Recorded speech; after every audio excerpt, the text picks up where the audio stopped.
In my experience as a youth minister for over 14 years, I found out 4 things that always killed my fire. Number 1, it was offense. Anytime I got offended at somebody, I lost my fire. People leave the churches because of offense. Actually, 99% of people that leave the churches today leave because of offense. And for those of us who think, yeah, it's about church, do something and change so that people stop leaving the church because of offense. Actually, in one meeting, Jesus had 75 of His key leaders leave Him. If you think that if the church will get perfect, less people will leave the church because of offense. If the church will get perfect, more people will leave because of the offense, because they could not live up to that perfectionism.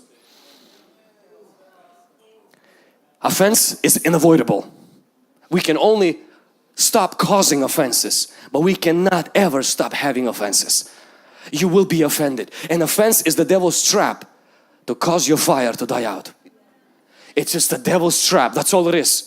If you look today, somebody offended you, tomorrow unknowingly you're gonna offend somebody, and it's the devil's trap to kill your fire. That's all it is. The second thing that I've seen in my ministry and personally in my life, or what kills the fire, is disappointment. It's when you dream, you believe, you fast, you pray, and it doesn't happen.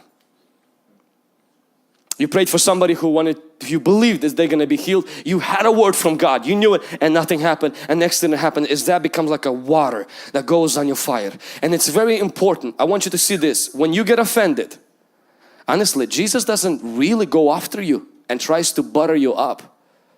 When the guys got offended, Jesus didn't go after them and say, hey guys, let me explain. I didn't mean you to eat my flesh. I meant communion. Jesus didn't do that. But when guys left Jerusalem, walked to city of Emmaus, He walked beside them, encouraged them with scriptures until their hearts got on fire again. Anytime you're disappointment, Jesus will walk behind you and remind you of His word, so your heart will catch fire again. And the third thing that kills our fire is honestly busyness. It's when we become so busy that we don't have time to spend time with the Lord. We don't have time to even make it to church. And please understand, intimacy makes you fruitful, not busy. Busyness can be a result of intimacy, but busyness itself does not make you successful. Only intimacy with God makes you successful. If you are too busy to pray, you are too busy. If you are too busy to be with God, you are too busy. And this is what I know about busy people. You actually don't make more money. You make less. Because you break God's rule.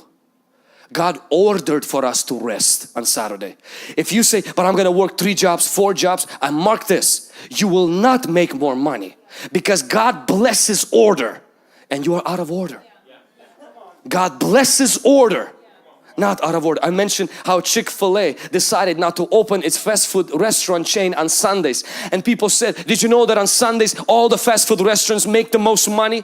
And the main guy of Chick-fil-A, he says, I know, but God said and people should take a rest at least one day, and he says, and I'm gonna choose the most busiest day to rest. Average fast food restaurant makes $1 million a year. Chick-fil-A makes 5. Why? Because when you, but it doesn't make sense. Nothing with God makes sense. But when you follow the order, God blesses you.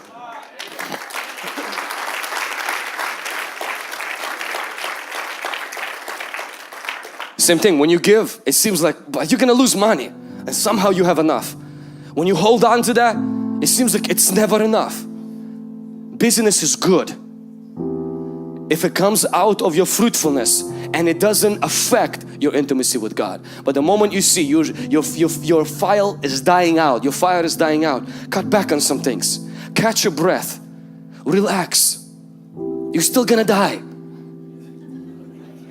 Why work so hard that you ruin your health to get more money, and then you spend your money to get your health back? Why don't you just keep both at the same time? Because this is not just about relationship with God. This is about your health being. This is about your kids, knowing who you are. This is about your family. This is about your spouse. This is about everyone, everything being intact. And the last one is materialism. Materialism is not when you have stuff. It's when the stuff has you. I have this Apple Watch. I have this watch. This watch doesn't have me. Because at any moment, this watch can be yours. Not today.